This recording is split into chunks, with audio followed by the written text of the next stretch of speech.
খুব পরিষ্কার ভাবে আমার সামান্য জ্ঞান দিয়ে বুঝি অনেক কিছু করা যে বোঝা করা হয়নি। যে লক্ষ্যগুলিকে আমরা নির্ধারণ করার কথা রাষ্ট্র সরকার আমরা বারবার বলি বা বলে আসছি, সেটাকে কার্যকরী করার জন্য চলচ্চিত্র যে অনেক বড় একটা শক্তিশালী মাধ্যম, এবং এখানে যে দয়া করে আপনাদের মতো মানুষজন যে যুক্ত হয়েছেন বিত্তবান হওয়ার স্বপ্ন বাদ দিয়ে, এটাই এতে যে রাষ্ট্রের ধন্য হয়ে যাওয়া উচিত এবং যতটুকু সামান্য সম্মত ততটুকু তাদেরকে পৃষ্ঠপোষকতা দেওয়া উচিত, এই বোধ এখনো রাষ্ট্রের মধ্যে আমরা তৈরি করতে পারিনি। এই কথা আমি নির্দ্বিধায় স্বীকার করি। এই সম্মেলনের মধ্য দিয়ে আপনারা যে পরবর্তী রোডম্যাপ তৈরি করবেন বাংলাদেশের চলচ্চিত্র আন্দোলনের জন্য, সেই রোডম্যাপ শুধু চলচ্চিত্র আন্দোলন না করে সেটাকে চূড়ান্ত ভাবে সমাজ পরিবর্তনের আন্দোলনে আপনারা রূপান্তরিত করবেন, এই আস্থা আমার আছে। প্রকৃতিগত ভাবেই সর্বশক্তিমান শিল্পীর বৈশিষ্ট্য কোনো কোনো মানুষের মধ্যে দিয়ে দেয়, এটি কিন্তু বুদ্ধি দিয়ে অর্জন করা যায় না। এটা অবশ্যই প্রকৃতিগত ভাবে তার মৌলিক প্রাপ্তিটা ঘটতে পারে, তারপরে তার চর্চা,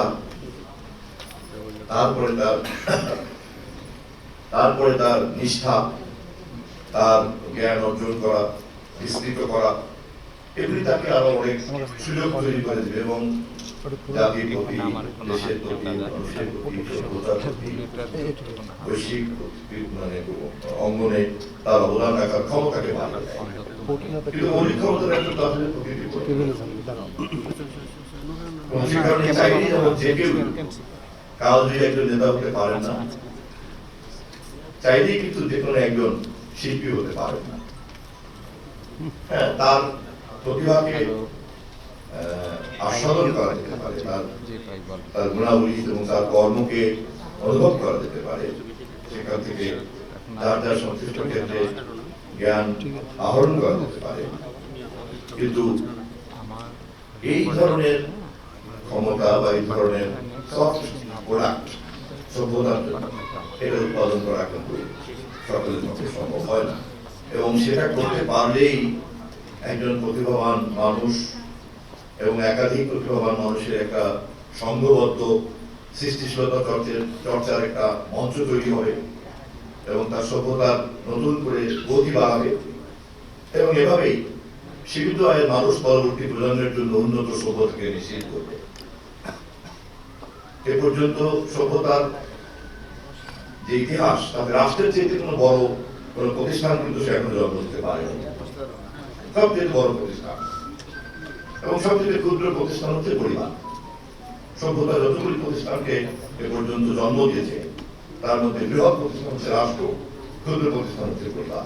কিন্তু এই কাজ করার দায়িত্বকে আপনার একা, উপকার পাবে সমাজ, উপকার পাবে রাষ্ট্র, উপকার পাবে সভ্যতা, মন্ত্রী সাহেব এবং রাষ্ট্র বা অন্যান্য সে রাষ্ট্র খুব বড় বড় বক্তৃতা দিয়ে চলে গেল।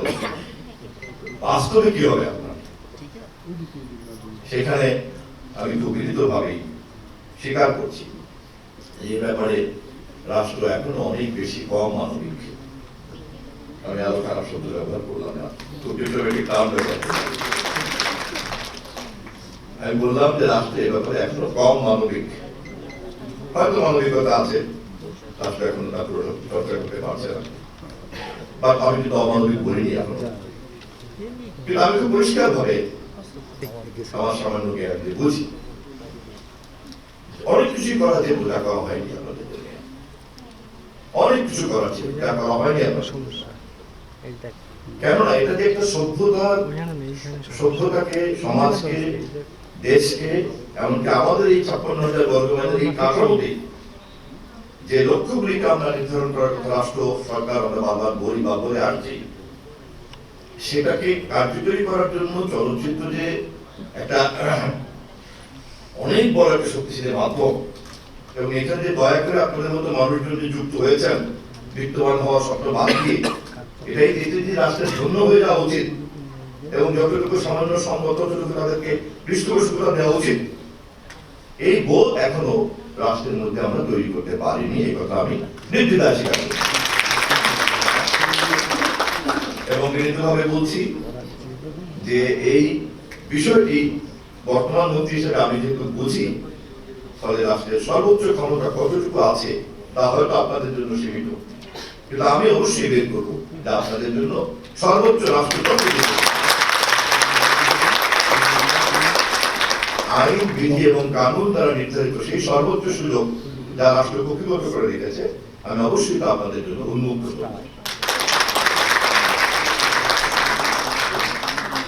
এই সম্মেলনের মধ্য দিয়ে আপনারা যে পরবর্তী রোডম্যাপ তৈরি করবেন বাংলাদেশের চলচ্চিত্র আন্দোলনের জন্য, সেই রোডম্যাপ শুধু চলচ্চিত্র আন্দোলন না করে সেটাকে চূড়ান্তভাবে সমাজ পরিবর্তনের আন্দোলনে আপনারা রূপান্তরিত করবেন, এই আস্থা আমার আছে।